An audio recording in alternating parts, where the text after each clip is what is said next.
للمتقين والصلاة والسلام على سيد الأنبياء والمرسلين أما بعد فأعوذ بالله من الشيطان الرجيم بسم الله الرحمن الرحيم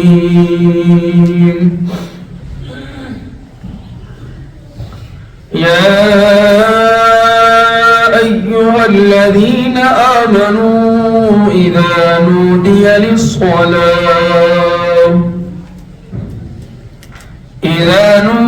للصلاة من يوم الجمعة فاسعوا إلى ذكر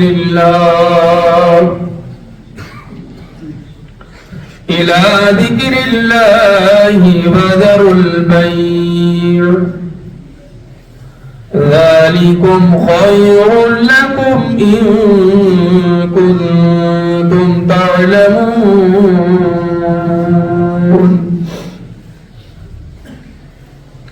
صدق الله العلي العظيم وصدق رسوله النبي الكريم ونحن على ذلك لمن الشاهدين والشاكرين والحمد لله رب العالمين. قال الله تبارك وتعالى في شان عظمة حبيبه الكريم إن الله وملائكته يصلون على النبي يا أيها الذين آمنوا صلوا عليه وسلموا تسليما. پڑھی اللهم صل على محمد وعلى آل سيدنا محمد واصحاب سيدنا محمد وبارك وسلم عليه. اور بلند آواز سے پڑھی اللهم صل على سيدنا محمد وعلى آل سيدنا محمد واصحاب سيدنا محمد وبارك وسلم. اور بلند آواز سے پڑھی اللهم صل على سيدنا محمد وعلى آل سيدنا محمد واصحاب سيدنا محمد وبارك وسلم عليه. صلاة وسلام عليك يا رسول الله صلاة وسلام عليك يا صلى الله تعالى عليه وسلم. اللہ رب العزت کا کروڑ احسان ہے تو اس پاک پروردگار نے ہمیں زندگی کے یہ لمحات اور یہ سانسیں عطا فرمائی. رب کریم کی بارگاہ میں دعا ہے کہ مولا جتنی بھی یہ ہماری زندگی باقی ہے اس بقیہ زندگی میں ہمیں نیک کام اچھے کام کرنے کی توفیق عطا فرما. اور مولا جو یہ ہماری زندگی گزری ہے گزر چکی ہے مولا اس گزری ہوئی زندگی میں ہم سے جو بھی گناہ ہوئے خطائیں ہوئی ہیں لغزشیں ہوئی مولا تیری نافرمانی ہوئی تیرے نبی کی شریعت کی تیرے نبی کی سنتوں کی نافرمانی ہوئی مولا ان تمام گناہوں کی بخشش فرما. اور مولا جو یہ ہماری بچی ہوئی زندگی ہے اس بقیہ زندگی میں مولا ہمیں دین کی خدمت اور دین کی نوکری کرنے کی توفیق عطا فرما. مولا اخلاص عطا فرما. مولا ریاکاری سے دکھلاوے سے ہم سب کو بچا دے مولا حفاظت فرما دے. اور مولا جتنے بھی لوگ یہاں نماز جمعہ میں حاضر ہیں دور دور سے آئے مولا سب کی اس نماز جمعہ میں حاضری کو قبول فرما. مولا ہم سب پر اپنا کرم فرما. مولا ہم سب کے گناہوں کی بخشش فرما. مولا ہم گنہگار ہیں مولا گناہوں میں ڈوبے ہوئے مولا گناہوں میں لتڑے ہوئے گناہوں میں پڑے ہوئے مولا ہمارے تمام گناہوں کی مغفرت فرما دے. اور مولا ہم سب کو نیک کام اچھے کام کرنے کی توفیق عطا فرما. اور مولا ہم جو بھی دین سیکھتے ہیں اور سکھانے کی کوشش کرتے مولا جو ہم سیکھ رہے ہیں اور سکھا رہے ہیں مولا ہمیں اس پر عمل کرنے کی توفیق عطا فرما. برحمتک یا ارحم الراحمین. صفوں کو مکمل کریں درست کریں. ادھر سے صفیں خالی ہیں ادھر سے بھی خالی ہیں تو جب تک اگلی صف مکمل نہ ہو پیچھے صف نہ بنایا کریں. آگے آ جائیں اگلی صفوں کو مکمل کریں. قرآن مقدس کے اندر رب کائنات ارشاد فرماتا ہے یا ایھا الذین آمنوا اذا نودی للصلاة من یوم الجمعة فاسعوا الى ذکر اللہ. اے ایمان والو جب جمعہ کے لیے اذان دی جائے، جمعہ کے لیے بلایا جائے، فَاسْعَوْا إِلَىٰ ذِكْرِ اللَّهِ، تو دوڑ کر چلے جاؤ اللہ کے ذکر کی طرف، وَذَرُوا الْبَيْعَ، اور خرید و فروخت کو، اپنے کام کاج کو بند کر دو. ذَلِكُمْ خَيْرٌ لَكُمْ إِن كُنتُمْ تَعْلَمُونَ، یہ تمہارے لیے بہتر ہے اگر تمہیں معلوم ہوتا، ان کنتم تعلمون، اگر تم جانتے تو یہ تمہارے لیے بہتر ہے کہ تم جمعہ کے اذان کے بعد تم اپنے کام کاج میں، اپنے کاروبار میں اور اپنے دوسرے کام میں، دوسرے مشاغل میں مصروف رہو، تو اس سے بہتر ہے کہ تم جمعہ کی طرف دوڑ کر آ گئے. یہاں پر مفسرین نے اور فقہاء کرام نے فرمایا ہے جیسے ہی جمعہ کی پہلی اذان ہو جائے،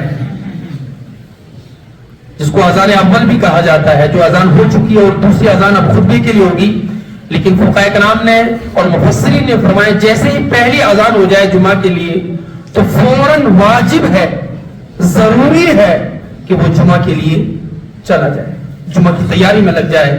اور اذان اول کے بعد بھی اپنے کاروبار میں، اپنے کام میں، اپنے گھروں میں مصروف رہنا یہ شرعاً درست نہیں ہے، یہ ترک واجب ہے، اور ترک واجب، تارک واجب یہ گنہگار ہوتا ہے. تو اس لیے رب کائنات نے فرمایا جیسے ہی اذان ہو جائے فوراً جو ہے آپ جمعہ کے لیے آ جائیں، اور جب پھر جمعہ کی نماز پڑھ کر فارغ ہو جائیں تو فَإِذَا قَضَيْتُمُ الصَّلَاةَ فَانْتَشِرُوا فِي الْأَرْضِ، رب فرماتا پھر جب تم نماز جمعہ سے فارغ ہو جاؤ پھر زمین میں پھیل جاؤ، وَابْتَغُوا مِن فَضْلِ اللَّهِ، اور اللہ کا فضل تلاش کرو، روزی تلاش کرو. لیکن یہ نہ ہو کہ تم اذان بھی ہوتی رہے اور تم اپنے کام کاج میں، اپنے کاروبار میں مشغول ہو، ایسا نہیں ہے اور نہ ایسا کرنا ہے.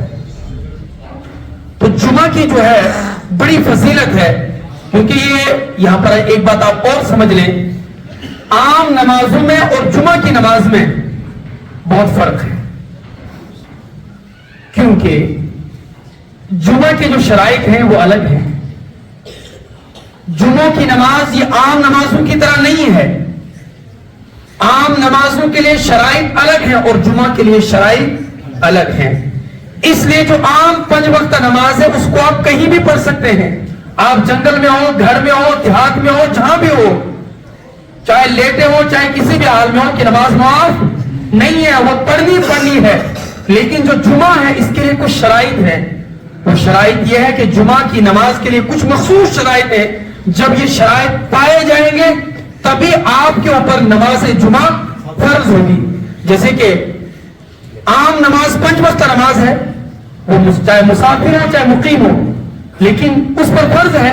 لیکن اگر نماز جمعہ ہے تو یہ مقیم ہی پر فرض ہے، اگر کوئی مسافر ہے فرض نہیں، پڑھے گا تو ادا ہو جائے گی.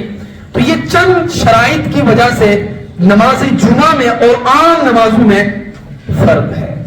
اسی طریقے سے عام جو نماز 5 وقت ہم اس کو کہیں بھی پڑھ سکتے ہیں، لیکن جو نماز جمعہ ہے اس کے لیے یہ بھی شرط ہے کہ یہ شہر ہونا چاہیے.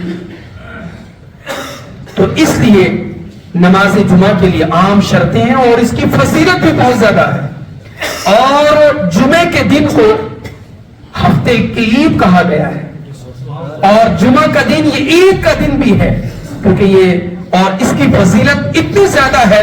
ایک حدیث پاک کا خلاصہ ہے کہ حضور علیہ وسلم نے فرمایا کہ جو جمعہ رات یا جمعے کے دن مرتا ہے یا رمضان کے اندر مرتا ہے وہ سوال قبر سے محفوظ رہتا ہے. تو آپ بتائیں کتنی فضیلت اور کتنی برکت ہے اس نماز جمعہ کی، کہ جو اس جمعہ میں اتنی فضیلت. اور ایک حدیث پاک میں آیا ہے کہ حضور نے فرمایا کہ اس جمعہ کے دن ایک ایسی گھڑی ہے، ایک ایسا وقت ہے کہ اس وقت کے اندر جو بھی دعا کی جاتی ہے اللہ رب العزت اس دعا کو کبھی رد نہیں کرتا ہے. اب وہ وقت کون سا ہے، وہ گھڑی کون سی ہے، اس کو ظاہر نہیں کیا گیا. کیوں ظاہر نہیں کیا گیا؟ تاکہ اگر ظاہر کیا جاتا بھئی یہ جو دعا قبول ہونے کا وقت ہے یہ فلاں وقت ہے تو لوگ اسی وقت میں دعا کرتے تو باقی پورے دن سے محروم رہ جاتے. تو اس لیے اس وقت کو ظاہر نہیں کیا گیا تاکہ لوگ پورے جمعہ کی جو فضیلت ہے وہ حاصل کر لیں. اور ایک حدیث پاک میں حضور نے فرمایا جو جمعہ اور جمعرات کے دن درود پڑھتا ہے، کثرت سے درود پڑھتا ہے، کہا جاتا ہے کہ فرشتے آسمان سے اترتے ہیں، ان کے پاس چاندی اور چاندی کے کاغذات اور قلم ہوتے ہیں، اس میں اس کا نام لکھتے ہیں جو جمعے کے دن حضور پاک صلی اللہ علیہ وسلم پر درود پاک پڑھتا ہے۔ تو بڑی فضیلت ہے یہ اس جمعہ کی، یہ عظمت والا اور فضیلت والا دن ہے۔ اور حدیث پاک میں ہے حضور علیہ السلام نے فرمایا، حضرت سلمان رضی اللہ تعالی عنہ سے روایت ہے، فرماتے ہیں حضور نے فرمایا صلی اللہ علیہ وسلم، یہ نہیں ہو سکتا کہ ایک آدمی جمعہ کے دن غسل کرے، جمعہ کے دن غسل کرے، جہاں تک ممکن ہو صفائی کرے، اپنا تیل لگائے، اپنی گھر کی خوشبو میں سے کچھ استعمال کرے، پھر جمعہ کے لیے نکلے، یعنی مکمل تیاری سے جمعہ کے لیے نکلے، تو دو آدمیوں کے درمیان جدائی نہ کرے، یعنی اگر کہیں لڑائی ہو جھگڑا ہو تو دو کے درمیان صلح کرے، جدائی نہ کرے، پھر فرض نماز ادا کرے، نماز جمعہ ادا کرے، پھر جب تک امام خطبہ کرتا ہے خاموش رہے، یعنی خاموشی سے خطبہ سنے۔ تو حدیث پاک میں اگلے الفاظ حضور نے فرمایا الا غفر له ما بینه وبین الجمعۃ الاخرى، اس کے اب سے لے کر دوسرے جمعہ تک جتنے بھی گناہ ہیں سب گناہ بخش دیے جائیں۔ یعنی جو جمعہ کے لیے اتنی تیاری کے ساتھ آتا ہے تو رب تبارک و تعالی اس کے گناہوں کو بخش دیتا ہے۔ یعنی پچھلے جمعہ سے لے کر اب تک جتنے بھی گناہ ہوئے تھے، یا اس جمعہ سے لے کر آنے والے جمعے تک جتنے بھی گناہ ہوں گے، اللہ رب العزت اس جمعہ کی برکت سے اس کے گناہوں کی بخشش کر دے گا، مغفرت فرما دے گا۔ ہمارے رسولوں کا بھی طریقہ رہا ہے، آج بھی الحمدللہ ہے، اور ہم جب چھوٹے چھوٹے ہوا کرتے تھے، ہم نے دیکھا اپنی آنکھوں سے جو ہمارے پرانے بزرگ ہوا کرتے تھے وہ جمعہ کا بہت اہتمام کیا کرتے تھے، یہاں تک کہ جمعرات کی اتنی مطلب وہ اہتمام، جمعرات کے دن دعائیں کروانا، اور جو ہے جو گزری ہوئے ہیں ان کے لیے اثارِ ثواب کرنا، اچھے کھانا پکانا، پھر جمعے کے دن کوئی کہتے نہیں آج جمعے کے دن کوئی کام نہیں کرنا، آج صرف جمعے کی تیاری کرنا ہے۔ وہ بزرگان دین، اور آج بھی ہمارے کچھ بزرگ ہیں اور ہمارے مسلمان ہیں کہ آج بھی جو جمعہ کی مکمل تیاری کرتے ہیں اور مکمل تیاری کے ساتھ پھر جمعہ کے لیے آتے ہیں۔ حضور نے فرمایا جو اتنی تیاری سے جمعہ کے لیے آتا ہے اور جمعہ کا اہتمام کرتا ہے اس کے گناہ بخش دیے جاتے ہیں جمعہ کی وجہ سے۔ لیکن آج کل تو دنیا نے ہمارے اوپر، اور دنیا کی دولت نے، دنیا کی مال کی محبت نے ہمارے دل و دماغ پر اتنا قبضہ کر لیا ہے کہ آج تو ہم جمعہ کی اذان بھی ہوتی ہے کہتے ابھی تو اذان ہی ہوئی نا، پھر دوسری اذان ہوتی کہ ابھی دوسری اذان بھی خطبہ بھی ہوگا، اور جب امام صاحب اللہ اکبر کہتے ہیں تب جو ہے اپنی دکان جلدی جلدی اپنے کاروبار بند کر کے اور جمعہ کے لیے آتے ہیں۔ نہیں، اور ایک حدیث پاک میں حضور نے فرمایا، حدیث پاک کا مفہوم ہے کہ جب جمعہ کی اذان ہوتی ہے پہلی اذان، تو فرشتے جو ہیں دروازے پر کھڑے ہو جاتے ہیں اور ان کے ہاتھ میں قلم اور رجسٹر ہوتے ہیں، تو جو لوگ سب سے پہلے آتے ہیں، جو سب سے ان کے نام کے لیے لکھ دیا جاتا ہے کہ گویا کہ ان کو ایک اونٹ صدقہ کرنے کا ثواب ملا، اور پھر جو اس کے بعد آتے ہیں ان کو گائے صدقہ کرنے کا ثواب، جو اس کے بعد آتے ہیں اس کو بکری بھیڑ وغیرہ کا، اور اسی طرح کے ہلکے ہلکے جو اس کے بعد آتا ہے اس کو ایک مرغی، اور اس کے بعد جو ہے اس کو ایک انڈا صدقہ کرنے کا ثواب ملتا ہے۔ پھر حضور نے فرمایا جب خطبہ شروع ہوتا ہے، اذان ثانی جو ہوتی شروع ہو جاتی ہے، خطبہ شروع ہو جاتا ہے، فرشتے اپنے دفتر کو بند کر دیتے ہیں، اب اس کے بعد جو آتا ہے اس کا نام کسی رجسٹر میں نہیں لکھا جاتا ہے۔ تو ہم کہیں ایسا نہ ہو کہ اپنی دولت اور اپنے مال اور اپنے کاموں کی مصروفیت کی وجہ سے ہم اتنے بڑے ثواب اور اتنے بڑے فضیلت سے ہم محروم رہ جائیں۔ اس لیے جمعہ کا جو دن ہے یہ بڑا فضیلت والا، برکت والا دن ہے، اور اس کی برکتیں اور فضیلتیں ہمیں حاصل کرنے کی کوشش کرنی چاہیے۔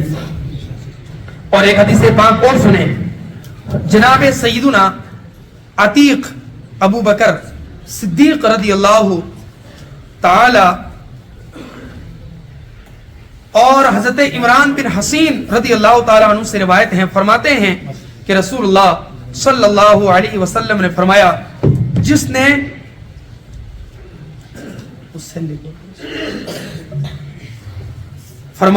جس نے جمعے کے دن غسل کیا اس کے گناہ اور خطائیں مٹا دی گئی. یعنی جمعے کے دن غسل کرنا، جمعے کے دن نہانا اتنا فضیلت والا کام ہے. حضور نے فرمایا جس نے جمعے کے دن غسل کیا اس کے گناہ اور خطائیں مٹا دی گئی.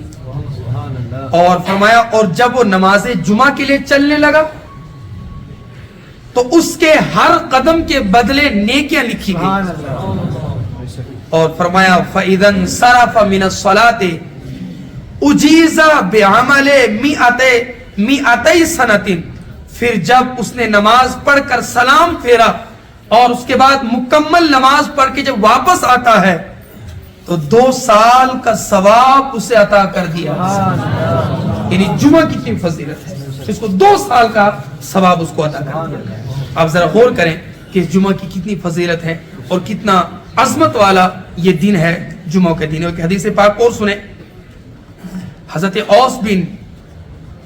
اوس ثقفی رضی اللہ تعالیٰ عنہ سے روایت ہیں، فرماتے ہیں میں نے سنا جناب رسول اللہ صلی اللہ علیہ وسلم سے ارشاد فرماتے ہوئے جو شخص جمعے کے دن خود غسل کرے اور غسل کرائے، یعنی اگر کوئی بزرگ ہے غسل نہیں کر سکتا تو کسی کو غسل کرائے، جلدی آئے اور جلدی کام کرے، پیدل چلے، سواری پر نہ آئے، یعنی اگر قریب ہو، دور کا کوئی مسئلہ، کوئی دور ہے تو نہیں آ سکتا تو سواری پر بھی آ سکتا، لیکن قریب ہے تو پھر کیا ہے، پیدل آئے، امام کے قریب ہو کر بیٹھے،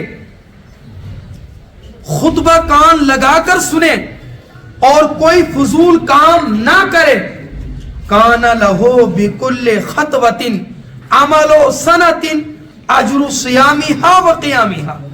تو فرماتے ہیں اس کے ہر قدم کے بدلے پورے سال کے روزوں اور شب بیداریوں کے عمل کا ثواب دیا جائے، پورے سال کے روزوں کا. اب بتائیں ذرا کتنا برکت والا یہ دن ہے اور کتنا فضیلت والا اور کتنا عظمت والا یہ دن ہے. اس لیے جب بھی یہ جمعہ کا دن آتا ہے تو جمعے کے دن میں سستیوں کو چھوڑ کر، اپنے کام کاج کو چھوڑ کر، اپنی دیگر ضروریات کو چھوڑ کر ہمیں جمعہ کے لیے، جیسے ہمارے بزرگان دین جمعہ کے لیے اہتمام کیا کرتے تھے، ہمیں اسی انداز سے، اسی طریقے سے جمعے کے دن تمام کام کاج کو، اگر کوئی کام کرنا بھی ہے تو یہ رکھیں کہ ہم نے 1 بجے سے پہلے تمام کام کاج ختم کرنا ہے اور 1 بجے سے اذان ہوتی ہے ہم نے فوراً مسجد میں پہنچنا ہے. اور جب تک آپ مسجد میں یہاں پر رہیں گے تو جمعہ کی اور نماز کے انتظار میں رہیں گے. حدیث پاک میں آتا ہے کہ جو نماز کے انتظار میں رہتا ہے گویا کہ وہ ایسا ہے گویا کہ وہ نماز کے اندر ہے. سبحان اللہ. یعنی نماز کا انتظار کرنا بھی گویا کہ ایسا ہے کہ ہم نماز پڑھ رہے ہیں، اس کو اتنا ثواب دیتا ہے. تو اس لیے ہمارے لوگ تو یہی سوچتے ہیں کہ ہم نے کب جو ہے اذان ثانی ہوتی جمعہ کے لیے تو ہم تب نکلتے ہیں. یہ دنیا کی کاروبار، یہ کام کاج اور یہ دنیاوی مصروفیت ہمیں کبھی نہیں چھوڑے گی. اور حدیث پاک میں حضور نے فرمایا کہ اگر انسان کو ایک احد پہاڑ جتنا بھی اگر اس کو سونا مل جائے، دولت مل جائے، تو وہ یہ تمنا کرے گا مجھے 1 پہاڑ اور ملنا چاہیے. اور اگر اس کو 2 ملیں گے تو وہ یہ کرے گا مجھے 3 ملنا چاہیے. پھر حضور نے فرمایا اس انسان کی خواہش کو قبر کی مٹی کے علاوہ کوئی بھی چیز پورا نہیں کر سکتی ہے.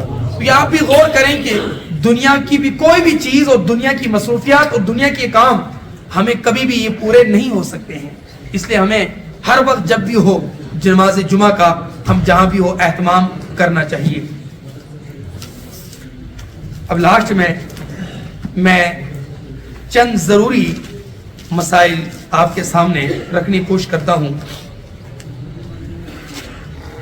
جیسا کہ گزشتہ جمعہ، آج کل سردی کا موسم ہے، موقع اور مناسبت کے اعتبار سے ہمیں ان چیزوں کو سیکھنا بھی ضروری ہوتا ہے.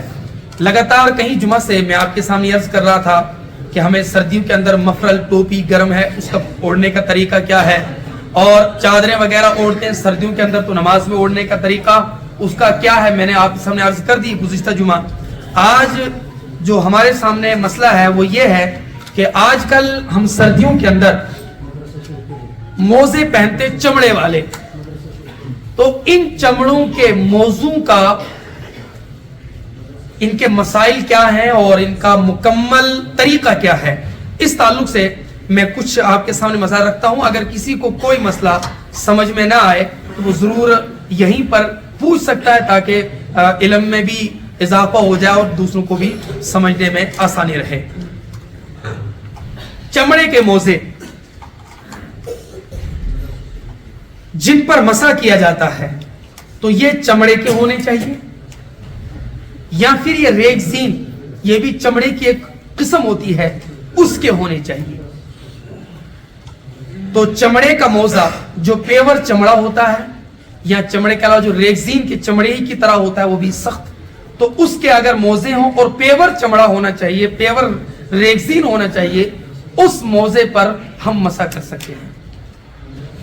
اور آج کل آپ نے دیکھا ہوگا کہ کچھ موزے ایسے آ رہے ہیں کہ وہ چمڑے کے نہیں ہوتے بلکہ اندر کپڑے کے ہوتے ہیں اور اوپر سے ان کے اوپر چمڑے کا صرف ان کی پالش ہوتی ہے، وہ بالکل نرم ہوتے ہیں اور صرف چمڑے کے اوپر چمک ہوتی ہے، ان کی ایک پالش ہوتی ہے، تو وہ چمڑا نہیں ہے، اس پر اگر کوئی پہنتا ہے تو اس پر مسح نہیں ہوگا.